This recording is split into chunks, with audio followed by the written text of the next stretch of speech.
Norbert Kanjushansky Mo. представляет. Qaysi birini olamiz? Mo. Men ayamga bitta olishim kerak, onaxonga bitta olib beray, bitta tros zo'rdan.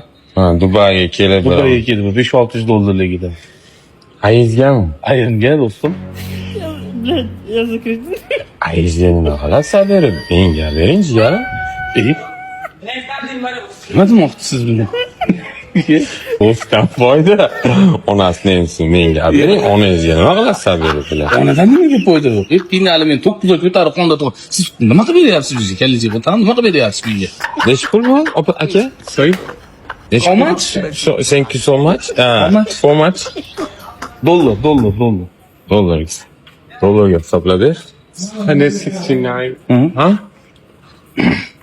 Onaga beraman deydi, mana do'st tutilgan. Do'st g'animat. Dollar.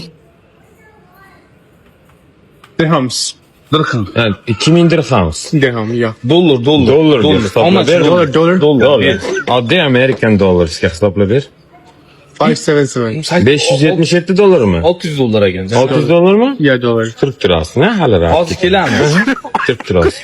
Joyi yo'q qo'y. $570. Yo'q. $570 Bitta mashina beradi kreditga.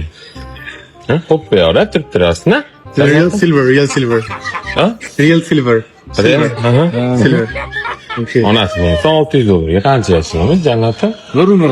$10 bilan. Zivashkaga pul yo'q, ketdik.